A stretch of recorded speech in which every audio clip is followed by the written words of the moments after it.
Oi, galera, tudo bem? Espero que sim. Gente, eu sei que tá todo mundo em confinamento, né? Todo mundo preso dentro de casa, há muitos dias, todo mundo cansado, enjoado de ficar em casa, mas as nossas aulas não podem parar, né? Então, gente, eu queria falar um pouquinho com vocês, no ano, sobre tudo aquilo que nós passamos, né? Então, nós vimos nesse capítulo aqui, né, da história do capítulo 3, na verdade, da história do Brasil, nós vimos o que derrubou, né, o governo do Pedro II, nós vimos a República da Espada, né, nós observamos também que foi criada uma nova Constituição, né, a de 1891, nós vimos, assim, as várias mudanças que ocorreram nessa época, e agora eu quero falar um pouquinho com vocês também sobre a República Oligárquica e a República do Café com Leite, tá? Preste bastante atenção, daqui a pouco eu vou indicar para vocês alguns vídeos que valem muito a pena vocês assistirem. E aí nós vamos deixar um pouquinho, né, a República da Espada pra gente falar da República Oligárquica. Pra gente começar, gente, eu peço a vocês que já peguem a apostila na página 187 e nós vamos falar sobre, então, a República Oligárquica. O que acontecia, gente? A República Oligárquica foi uma república, né, gente, que ela beneficiava um grupo, um pequeno grupo. Quando a gente fala de oligarquia, eu tô falando de benefícios para pequenos grupos. Aqui no caso, nós vamos falar a galera da oligarquia aqui, ela era representada, no caso, pelos grandes fazendeiros, latifundiários, cafeicultores, tá? Todo esse grupo aí. Então, nós vamos ver, gente, que essa república, ela esteve concentrada nas mãos, principalmente, dos grandes agricultores, né? Da galera ligada aí à produção do café, né? E para a gente começar aqui, eu vou falar sobre a política dos governadores. A política dos governadores nada mais é, gente, do que grupos que eles faziam uma espécie de casamento. Como assim?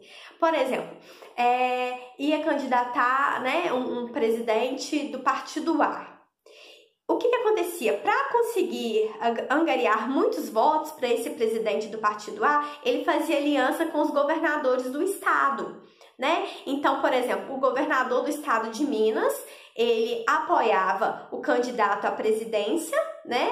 Ou seja, ele conseguia que seus eleitores votassem no candidato que ele queria. Então, era uma aliança. E assim, acontecia o contrário. Por exemplo, o governador ia ter um governador para o estado de Minas Gerais.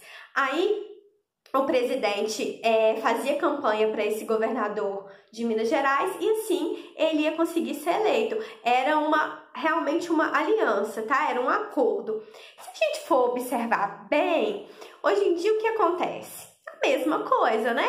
Então, por exemplo, tem eleições no âmbito estadual. Aí, vou dar um exemplo aqui. Vamos falar para prefeito, né? E os vereadores. Alguns candidatos a prefeito, eles pedem apoio, né, do governador do estado. E, no caso, esse apoio, gente, ele tem muita força. Né? Então, era o que acontecia aqui na política dos governadores. E essa ideia de apoio era muito importante para a época, porque se o candidato a prefeito, da cidade, ele tivesse o apoio do governador, é óbvio que ele ia conseguir apoios financeiros de uma forma muito mais fácil, né? Então, era mais ou menos o que acontecia naquela época e acontece até nos dias de hoje. E uma coisa muito interessante, gente, na página 188, que existia a Comissão Verificadora de Poderes. Ou seja, vamos supor, foi eleito pode ser um deputado estadual, foi eleito para Minas Gerais. Estou usando Minas Gerais, tá, gente, como exemplo. Então, vamos supor que esse deputado, vamos pôr deputado estadual, não fosse o deputado que o governador quisesse, tá? O que acontecia? Eles mandavam o nome desse deputado, no caso, para a comissão verificadora, tá, de poderes, e se o governador, por exemplo, não concordasse com a eleição daquele deputado, ele poderia ser retirado, tá? Eles podiam abordar que tinha acontecido fraudes. Então, gente, nessa época acontecia muito fraude, tá? Porque se fosse eleito um governador que o presidente não concordasse, também ia para essa comissão e ele acabava sendo retirado, tá? Mesmo que não tivessem acontecido fraudes, mas era uma forma de que as alianças não fossem quebradas, tá? Continuando aqui, nós vamos falar também do coronelismo, que foi uma prática que predominou muito nessa época.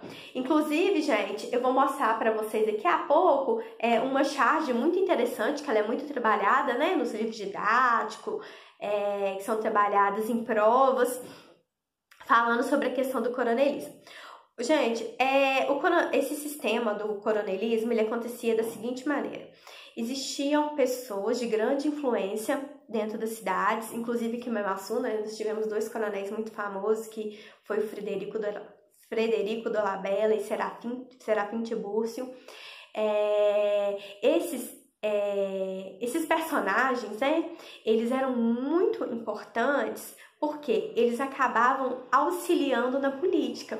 Como assim? Os coronéis, eles tinham, gente, um poder muito grande de influência nos seus empregados, né? Geralmente, esses coronéis eram pessoas que tinham terras e eles apadrinhavam assim, muitos filhos dos seus funcionários, né? Então, o que acontecia? Eles acabavam obrigando o seu funcionário, no caso, a votar no candidato que ele estipulasse, né? Então, a partir daí que surgiu o voto do cabresto, né? Ou seja, o voto, gente, nessa época, ele era direto. Então, você ia lá depositar, vamos supor, o seu voto na urna, né? E todo mundo estava vendo em quem você estava votando. Então, esses coronéis, eles tinham alguns jagunços para vigiar se o eleitorado estava votando no candidato que o coronel mandava, né? Porque caso isso não acontecesse, o funcionário podia ficar desempregado, podia morrer, né? Podia sumir do nada. Então, existia essa pressão sobre os funcionários dos coronéis, tá? Uma coisa também, gente, muito interessante, que esse grupo, né, que era induzido ou que era obrigado a votar no candidato do coronel, era chamado de curral eleitoral. Ou seja, né, esses animais, né, eles eram obrigados a votar no candidato do coronel. Vou mostrar aqui para vocês, no meu computador mesmo, uma charge, tá? Mostrando sobre como que o eleitor, tá vendo? Numa figura aí de um burrinho sendo levado à urna e sendo obrigado a votar no candidato que o coronel mandava, ok? Aí, gente, voltando aqui ainda, vou falar um pouquinho para vocês sobre um outro tipo de voto que acontecia também. Existia um voto que chamava fósforo, tá? O que acontecia? Como as eleições eram muito fraudulentas nessa época, as pessoas costumavam votar pela outra pessoa que tinha falecido. Gente, era uma bagunça, para falar a verdade, tá? Era uma bagunça. Então, continuando aqui, nós vamos para a página 189. Então existia, gente, um casamento entre a política dos governadores e o coronelismo, tá? Essa política do coronelismo, ela ela foi muito forte, na verdade, no governo do Campos Salles, que foi o presidente dessa época, tá? Agora nós vamos falar um pouquinho sobre a política do café com leite, muito famosa, tá, gente? O que acontecia? Nessa época existiam dois partidos políticos muito importantes, que era o PRP de São Paulo, né? Partido Republicano Paulista, e o PRM, Partido Republicano Mineiro. O que acontece? São Paulo era grande produtora plantava-se muito café, né? Em São Paulo. Minas Gerais também se plantava muito café, mas também tinha uma grande criação, né, de gado leiteiro. Então, por isso que ficou política do café com leite. Existe, gente, uma falsa ideia de que acontecia um revezamento São Paulo, Minas, mas não, a gente não pode dizer que foi assim, tá? Por alguns momentos dentro dessa República do Café com Leite, alguns outros estados também conseguiram eleger alguns presidentes, tipo Rio Grande do Sul, Rio de Janeiro, Bahia, Pernambuco, mas não foi muito não. Mas na política do café com leite predominou São Paulo e Minas Gerais, tá? Então, acontecia muito forte nessa época a política dos governadores, por isso conseguiam colocar, na maioria das vezes, um político de São Paulo ou mesmo de Minas, tá? E por isso que conseguiu essa predominância, tá bom? Até vou mostrar aqui pra vocês uma outra chargezinha muito famosa, cai muito em prova também, tá? Vou colocar aqui bem pertinho, tá? Aqui tá mostrando, né, gente, um balanço, ou seja, um revezamento entre São Paulo e Minas, tá? Na questão da eleição dos presidentes. Mas lembrando sempre que isso não foi, nesse meio tempo aí, outros presidentes de outros estados também foram eleitos, mas predominância de São Paulo e Minas. E continuando aqui, gente, vou falar um pouquinho com vocês do convênio de Taubaté. Aqui, gente, deu um BO, deu um problema. Por quê? Se plantava muito café, né, no Brasil. E o café ele era muito vendido para o exterior. E uma coisa bem interessante, que quando o café era vendido para o exterior, a moeda, né, lá de fora, muitas vezes era mais valorizada que a moeda do Brasil. Então, os cafeicultores, eles conseguiam muito dinheiro nessa época, né? Então, eles vendiam as sacas de café e recebiam bastante dinheiro. Só que por um tempo, eles começavam, eles plantavam muito café, produziam muito café e a venda para o exterior foi diminuindo, tá? Não continuou. Aí que teve um problema. Por quê?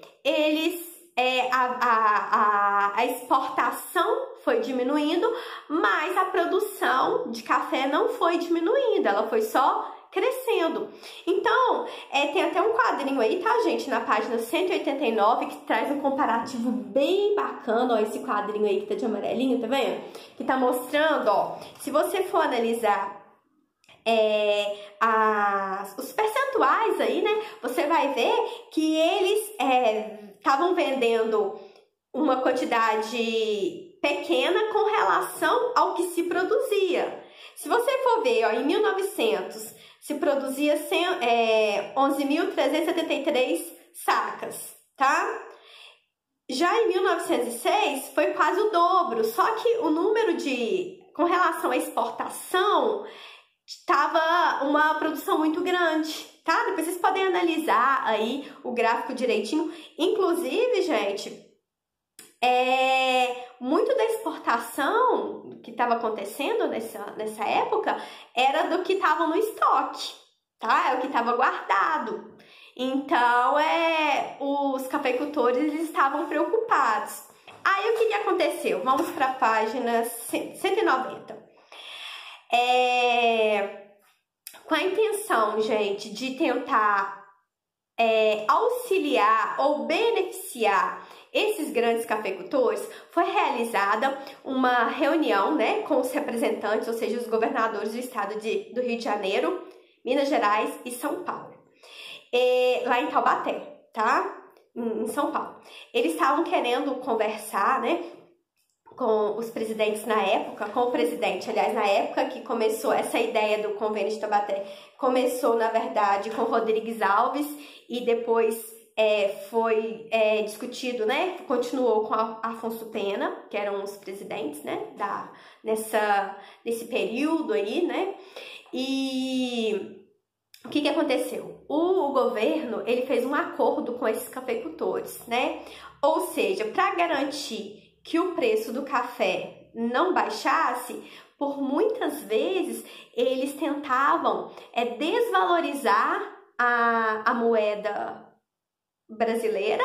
Por quê? Porque como eles estavam exportando o café, o dinheiro que vinha de lá chegava aqui valendo muito. Isso foi bom para os cafeicultores? Foi, mas para a população, gente, o dinheiro não estava valendo muita coisa a mais. E um outro problema também, gente, que aconteceu foi que como o presidente, né, fez um acordo na época de comprar parte do café, né, para que ele não fosse desvalorizado, para que o café não entrasse em falência, esse dinheiro que foi utilizado para a compra do café, né, ele deixou de ser investido em outras coisas necessárias para a própria população. Inclusive, isso aí está sendo destacado na página 190, no segundo parágrafo. Como o acordo, né, do presidente da época foi comprar todo o excedente do café, ou seja, tudo aquilo que não vendia, né, esse dinheiro deixou de ser investido na saúde, na alimentação, né, em outras coisas relacionadas à própria população, tá? Outra coisa também, gente, que aconteceu e que foi complicado nessa época, que os impostos que eram cobrados da própria população, que era para ser investido, né, num bem comum, acabou sendo investido nos cafeicultores que estavam com medo de entrar em crise, entrar em falência, tá? Aí aqui tem mais uma imagem bacana aqui, tá? No nosso material sobre o convênio de Taubaté, depois vocês podem ler aí do ladinho. Então, gente, o nosso tema hoje foi sobre isso, tá? Então, não esqueçam, gente, a política do café com leite foi uma predominância de São Paulo e Minas Gerais. Lembrando que, nesse período da República do Café com Leite, nós tivemos outros estados com representantes também na presidência, tá? Da República Brasileira. Gente, eu vou fazer o seguinte, eu vou mostrar aqui pra vocês, inclusive eu gosto muito, eu sempre falo em sala, né, um canal, que se vocês quiserem dar uma assistida aí também para complementar as nossas aulas, é o canal, da Débora Ladim, tá, o título é República Oligárquica. Quem quiser assistir, vale muito a pena. Ela explica também um pouquinho das coisas que eu falei também, né, sobre a questão do voto de cabresto, do convênio de Taubaté. Vocês podem lá assistir, acrescenta bastante. E eu vou deixar para vocês, dentro da plataforma, um exercício, tá?